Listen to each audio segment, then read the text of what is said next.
Viewers, আসসালামু আলাইকুম। আশা করি আপনারা সবাই ভালো আছেন। আপনাদের সবাইকে স্বাগত জানাচ্ছি বিচিত্র জানালার পক্ষ থেকে এবং একই সাথে আপনাদেরকে স্বাগত জানাচ্ছে BIWTA বসিলা লঞ্চ ঘাট টার্মিনাল থেকে।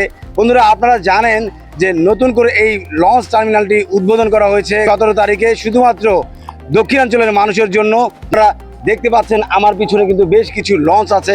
এই লঞ্চ কিন্তু ঢাকার বসিলা থেকে সদরঘাট হয়ে দক্ষিণাঞ্চলের বেশ কয়েকটি জেলায় কিন্তু চলে যাবে। বিশেষ করে ঢাকার আশেপাশে যারা আছেন, মোহাম্মদপুর, বসিলা কিংবা উত্তর দিকে যারা আছেন, তাদের জন্য কিন্তু একটা বেস্ট পয়েন্ট। কারণ আপনাকে কষ্ট করে যানজট ঠেলে কিন্তু এখন আর সদরঘাট যেতে হবে না। আর তারই ধারাবাহিকতায় আপনারা যেন সহজে নির্বিঘ্নে যেতে পারেন, তার জন্য কিন্তু এবার গভর্নমেন্ট আপনাদের জন্য চমৎকার একটি অ্যারেঞ্জমেন্ট করেছে। এখান থেকে আপনারা খুব সহজেই নির্বিঘ্নে চলে যেতে পারবেন আপনাদের গন্তব্যে। তো চলুন বন্ধুরা, আজকে আপনাদেরকে একটু জানানোর চেষ্টা করবো ঢাকার বসিলার এই লঞ্চ টার্মিনাল থেকে কোথায় যাচ্ছে এই লঞ্চগুলো।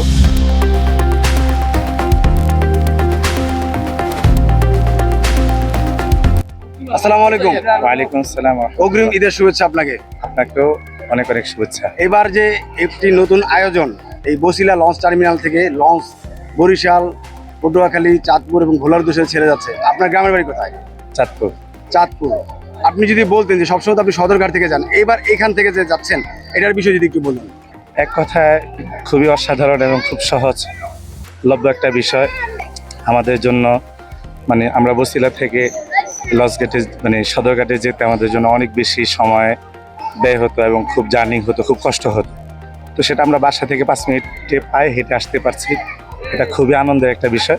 এই জন্য কর্তৃপক্ষ সহ যারা এটার পরামর্শ দিয়েছে, যারা সিদ্ধান্ত নিয়েছে, যারা অনুমোদন দিয়েছে, সবাইকে অনেক অনেক ধন্যবাদ। এবং ঈদ উপলক্ষে আপনাদের সহ তাদের সবাইকে ঈদের শুভেচ্ছা জানাচ্ছি। শুকরিয়া, ধন্যবাদ। হ্যাঁ, প্রথমেই বসিলা লঞ্চঘাট থেকে চাঁদপুর যাচ্ছি। ঈদের টাইমে আসলে এরকম একটা উদ্যোগ খুবই ভালো, কারণ প্রতি বছরই যেমন দেখা যায় লঞ্চঘাট যাইতে যাইতে আমাদের বেরিবাদে অনেক জ্যাম জট পার হয়ে লঞ্চঘাটে গিয়ে অনেক হয়রানিও হতে হয়। সেক্ষেত্রে আমাদের যখন মোহাম্মদপুর বসিলা লঞ্চঘাট থেকে লঞ্চ দিয়েছে, এটা খুবই ভালো একটা উদ্যোগ, প্রশংসনীয়, এবং এখান থেকে যাওয়াটা অনেক আরামদায়কও। এখান থেকে যদি প্রতিদিন একটা করে লঞ্চও দেয় তাহলে এখানে অনেক লোক আছে, ঢাকা উদ্যান, Mohammadpur, Basila, Kaderabad housing town hall, এই দিক থেকে অনেক লোকে এখান থেকে আসবে। কারণ ওই দিকের এখন রোডের যে কোনো অবস্থা, ওগুলা খুবই যানজটের ব্যাপার। 1 ঘন্টা যায়, 3 ঘন্টাও লেগে যায় আমাদের যেতে লঞ্চঘাটে। ভাড়া কেমন? ভাড়া এখানে তো আমি এখন দ্বিতীয় শ্রেণীর টিকিট কাটছি 250 টাকা। লঞ্চঘাটে ভাড়াই রাখছে, কোনো ভাড়া বাড়ানো হয় না। বন্ধুরা, আমরা একটু এই জাহাজের ক্যাপ্টেনের সাথে একটু কথা বলবো। এই বসিলা লঞ্চ ঘাটকে ঘিরে তাদের কি ইচ্ছা অভিপ্রায় আমরা একটু জেনে থাকবো। আচ্ছা, এই যে এখানে যে লঞ্চ টার্মিনালটা হলো, এর আগে কি কখনো ছিল? না, আগে ছিল না। এটা এখন এই যে ঈদ উপলক্ষে অথবা এই বর্তমান সরকার এই ঘাট নতুন উদ্বোধন করছে। এখান থেকে নিয়মিত সব সময় লঞ্চ চলাচল করবে বিভিন্ন রুটে।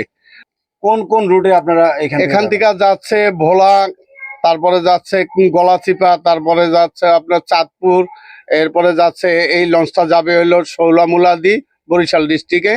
এখানে বিভিন্ন রুটের লঞ্চই আসবে। অবশ্য এই যেগুলি দিয়ে চালু হয়েছে এগুলি যদি চলে অবশ্যই সব লঞ্চ এখানে আসবে প্রায়। এই ঈদকে কেন্দ্র করে এবার যে ভাড়া, এই ভাড়া কি কোনো ডিসকাউন্ট করা আছে কিনা? হ্যাঁ, স্বাভাবিক কিছু ভাড়া ডিসকাউন্ট করা হয়েছে সরকারি আন্ডারে, এবং সরকার থেকে নির্দেশ মতনই এখানে চার্ট দেওয়া আছে, ভাড়ার চার্ট দেওয়া আছে, কোথায় কত টাকা ভাড়া, কত টাকা ছাড়, সবকিছু উল্লেখ করা আছে।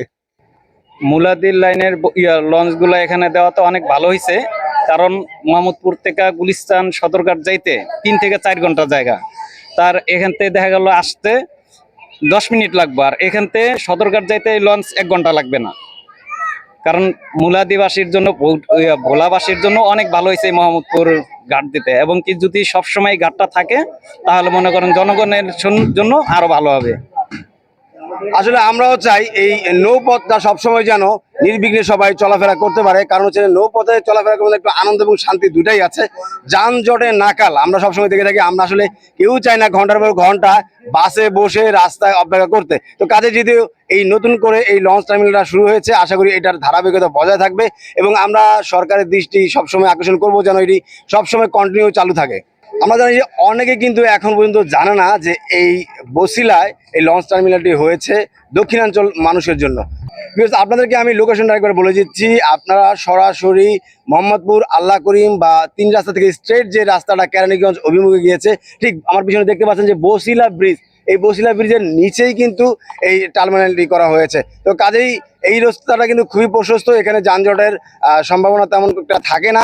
আপনারা যদি চলে আসেন, আমার মনে হয় সদরঘাটের চাইতে এখানে আপনারা খুব কম সময়ে চলে আসতে পারবেন এবং যাতায়াত করতে পারবেন নির্বিঘ্নে। তো ভিউয়ার্স, দেখা হবে আপনাদের সাথে নতুন কোনো এপিসোডে। আর সবাইকে অগ্রিম শুভেচ্ছা জানিয়ে বিদায় নিচ্ছি বিচিত্র জানার পক্ষ থেকে। সবাই ভালো থাকবেন, সুস্থ থাকবেন, ঈদে যাবেন, সবাই আনন্দ করবেন পরিবারকে নিয়ে।